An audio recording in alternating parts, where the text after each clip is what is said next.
Let me be honest with you this morning. I would rather preach on Matthew's Beatitudes than Luke's. Matthew has all blessings, 9 of them.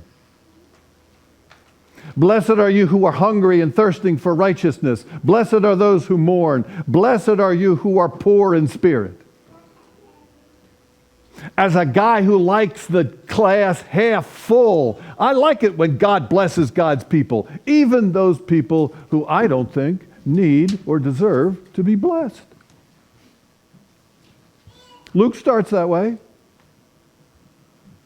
Blessed are those who mourn. Blessed are the hungry. Blessed are the poor. I get that. But then did you hear? Luke changes the whole thing. Why did he do that? Woe to you who are rich. Woe to you who are full. Woe to you who laugh now.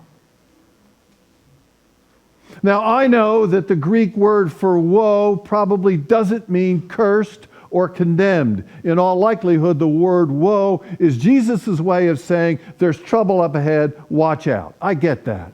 But that still leaves me, ladies and gentlemen, with a question that's bothering me. What's wrong with being rich? What's wrong with being full? What's wrong with being joyful? Why do I have to watch out for that? Isn't that the American dream? Work hard, get ahead, enjoy your life. Ladies and gentlemen, you and I have been taught that ever since diapers. What's wrong with it? Maybe what's wrong with it is when being rich and full and laughing becomes an end and not a means. Maybe if all we care about is being rich and not worrying about what we do with our riches, maybe Jesus says those blessings become counterfeit. Maybe if my riches blunt me from realizing there are an awful lot of people out there who aren't rich, and I could do something about it. What if being full blinds us to the realization that there are a lot of people out there and in here who are empty of hope, empty of joy, empty of life that you and I are called to serve? What if our joy stops us from realizing the great pain and tears of the world around us? Pain and tears that you and I are called to join Jesus to wipe away. Is that what Jesus is talking about?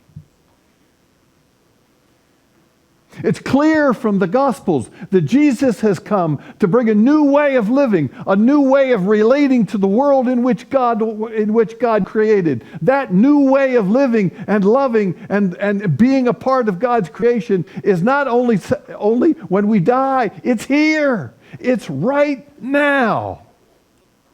Matt Skinner, who is the professor of preaching at Luther, says it this way. Listen closely to these words. I think he's dead on. Rich, satiated, carefree, respectable people can share immediately in the new existence God has instituted. Immediately. But only to the degree to which they are able to participate in Christ's calling to enter into true solidarity with those who find themselves destitute, underfed, and mournful.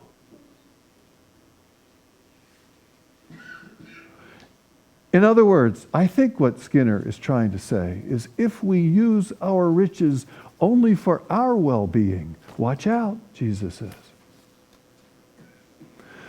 But if somehow by God's grace we use them for the well-being of others, the world around us, they become blessings indeed.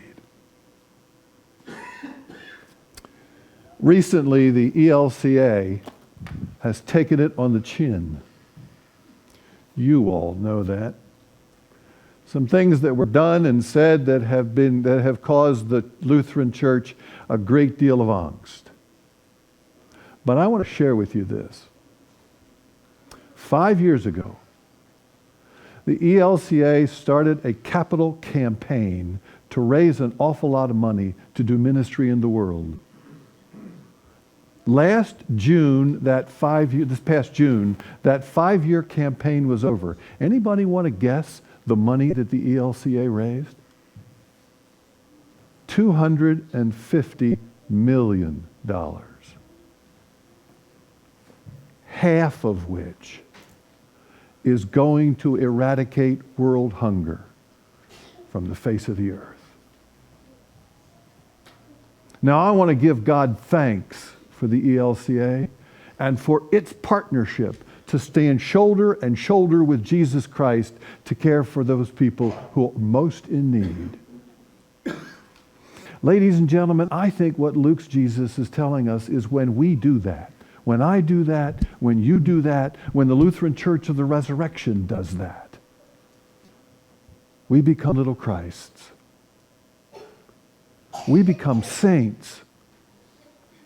And maybe, just maybe, we turn a woe into a blessing.